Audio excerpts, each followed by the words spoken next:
Hello, and welcome to this Plonker 88 production. I'm your host, Gareth Archer, and in this video I'm going to be giving you my preliminary thoughts on the Beatles in Mono box set. As I just mentioned, this is going to be my preliminary thoughts on this particular set.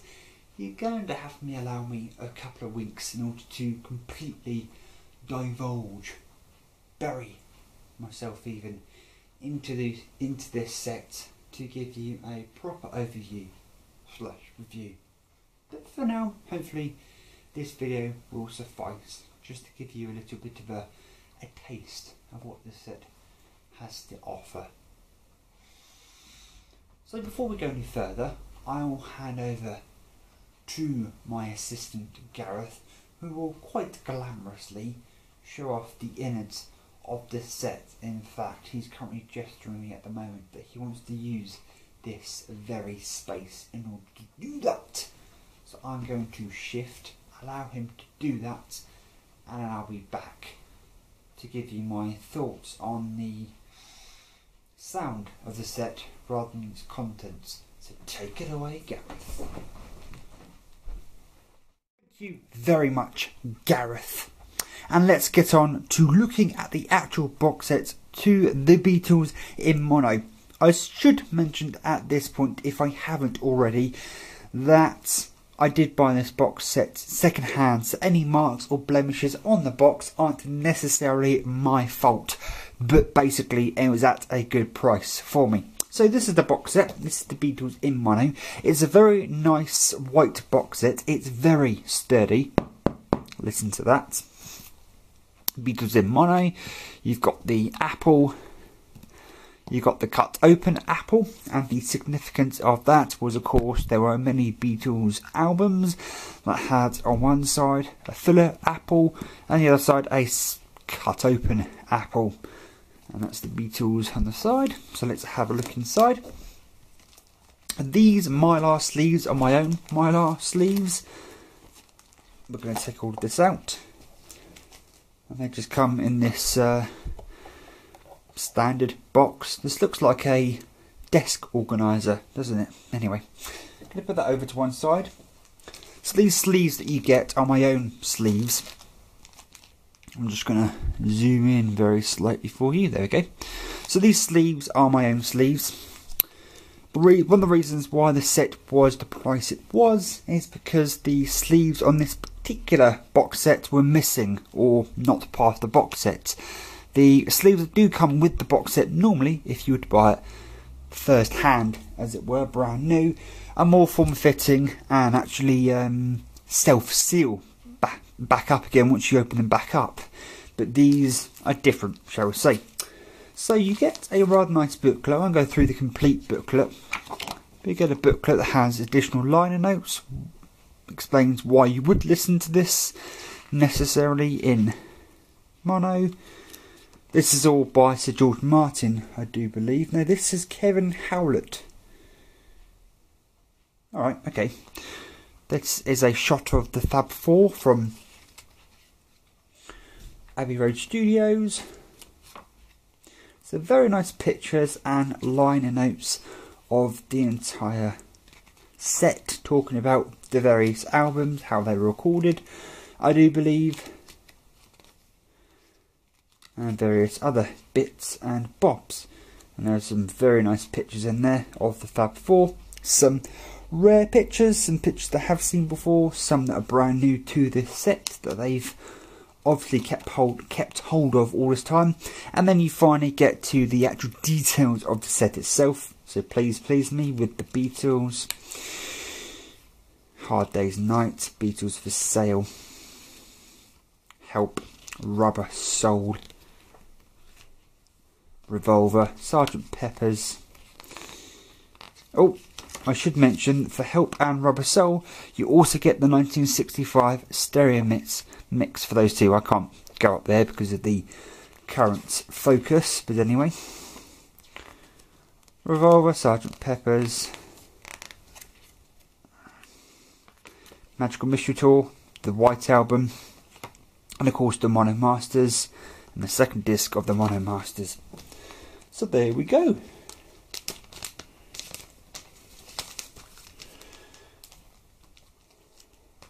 So I suppose I should go in order.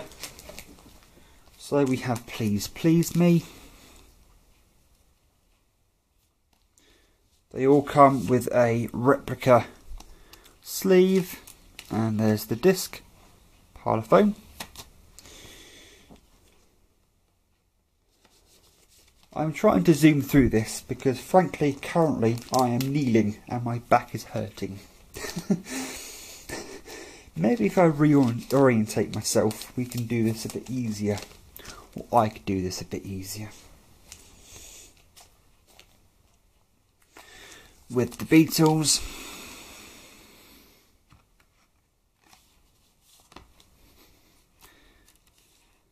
ooh, yellow Parlophone this time.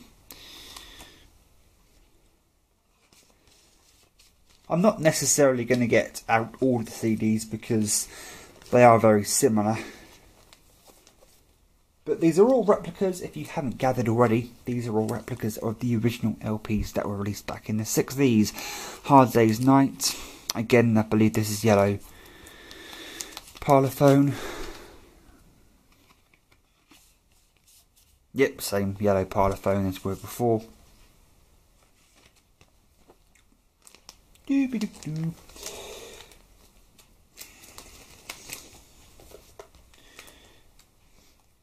Beatles for Sale. Oh, this is actually a gatefold. So I will open the gatefold for you. There we go, very nice. And the CD's actually tucked in there. That is the reverse.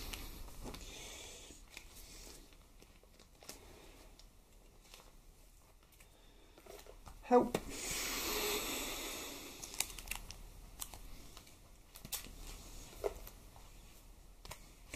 Rubber Soul.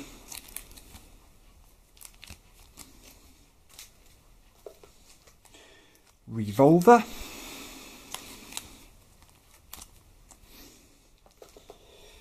Sergeant Pepper's, which I will show you a bit more of, because again it's a gatefold. Actually I do believe some of these are gatefolds as well. No, they're not, sorry. Sergeant Pepper's, which is a gatefold, and you get the psychedelic cover. Again, yellow Parlophone that we've seen a bunch before. And you do get the punch outs here. There we go. You get all of the punch outs you would normally get with the standard vinyl back in the 60s. Oh, it wants to come out.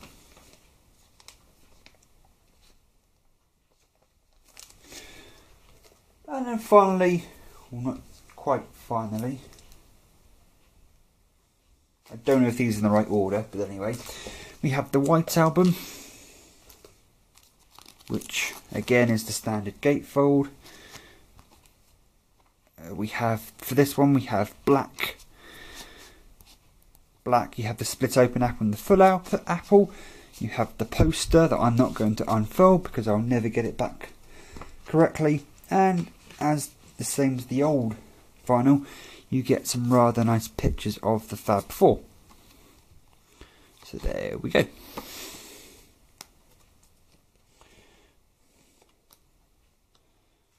Tuck all of that back in there.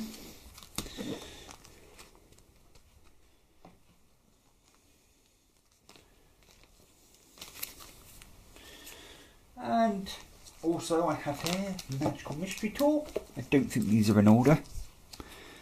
Which is, as per the original release, this does have the 24-page booklet. And the CD looks like so, with the Capitol Records rainbow around the edge. So there we go. That's almost all of the CDs. You also get the Mono Masters double CD,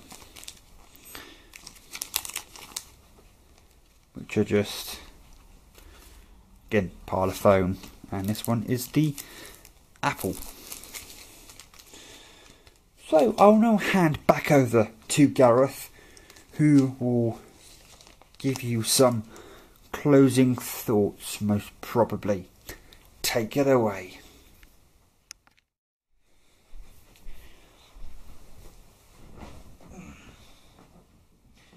Thank you very much, Gareth. I think we can all agree that that was a rather insightful look inside this set. And as you just saw, the presentation of the set is rather something to behold and to hold in the hand. I should mention that none of these mono masters of the Beatles is actually available separately. It's only available in this set. So that was a look inside the set itself, and presentation wise it's pretty fantastic in my eyes. So when it comes to the sound of the set, how does this box set sound in mono? Because that is the main reason why you're buying this set. Now, I should premise this by saying I didn't necessarily buy the set because I'm a massive Beatles fan. I bought this because I'm a massive music fan. I bought this as a challenge to my ears, as it were. And I should say, when I first listened to this box set, or parts of it, because at the moment all I've done is listen to key tracks, listen to what people have told me to listen to, and in due time I will listen to what I want to listen to in a way, and then form my own opinions, because at the moment my opinions are somewhat based upon other people's. I'll need a bit more time to gather my own opinions of this set. So first of all, to anybody who buys this box set and you're primarily used to stereo, it's going to sound rather strange. And to me, when I first heard it, I didn't like it, because I'm used to stereo. I'm used to the sound of stereo. Stereo to me sounds familiar, okay. But when I got over that, yeah, one thing I will say about, I'm sort of jumping around all over the place, but one thing I will say if you're going to buy the set is leave your preconceived notions at the door. And you need to get past that initial, bleh. It's like, almost like tasting a lemon for the first time. You're going to get a sharp, or sour taste. But then as you sort of start to enjoy the lemon, if you can enjoy a lemon, it sort of mellows out. You mellow out, and you begin to appreciate what it is about this set that's so special. And there was something about it that's so special. So when you start with the set, I would say start with the likes of Please Please Me and the early Beatles records, such as With the Beatles, Beatles for Sale, Hard Day's Night, that era. They sound pretty fantastic on mono, because that's primarily what they were recorded and mastered in, and then in stereo was an afterthought.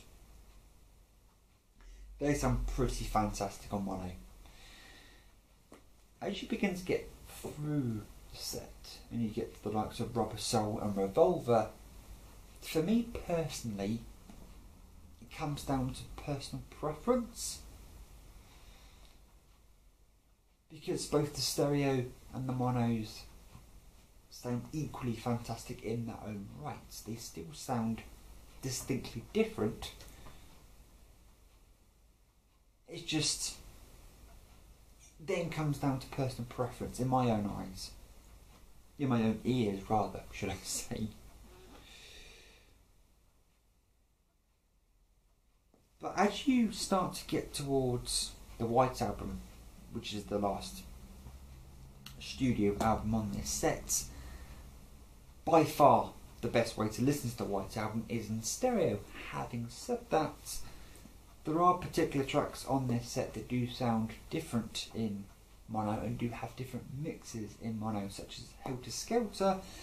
There's actually a section towards the end where Paul McCartney shouting something, I can't quite just define what it is, that's present in the mono that's not present on the stereo. So there are little intricacies like that you can look out for. My personal favourites, Sgt. Pepper's Lonely Hearts Club Band.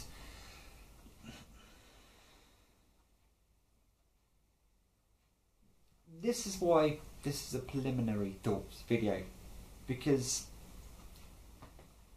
at the moment I'm preferring the stereo mix. But there was something about this mono mix that's special. The guitar is more defined on both the reprise and the start of the song. What I'll say globally about the set is it seems more compact together, more fuller in a way. And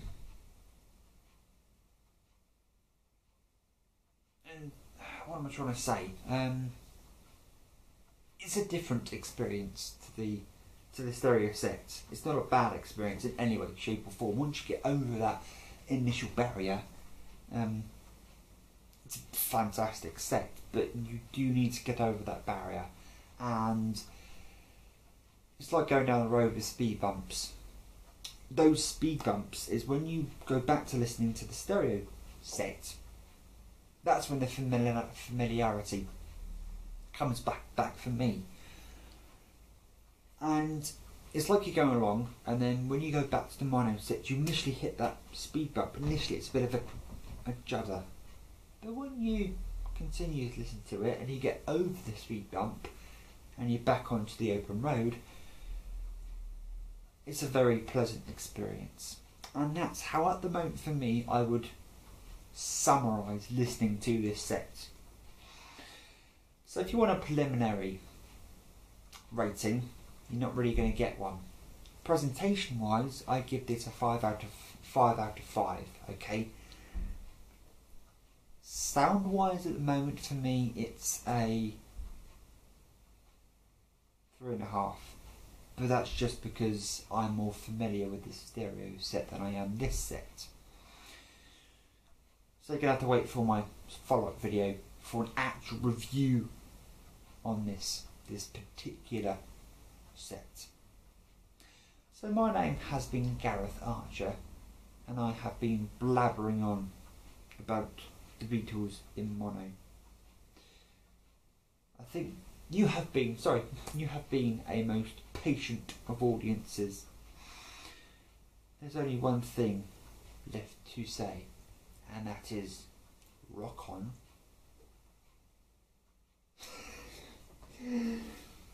Hi there guys, Gareth here. My more regular subscribers are going to be a little bit baffled as to the format of this video. But I would like now to take the time just to say that this video was, I did want to talk about the Beatles in mono, and everything I said in this video are my true opinions of this set. But I wanted to make this somewhat of a homage to someone I watch regularly on YouTube. His name is Darren. Used to be called Vroom UK.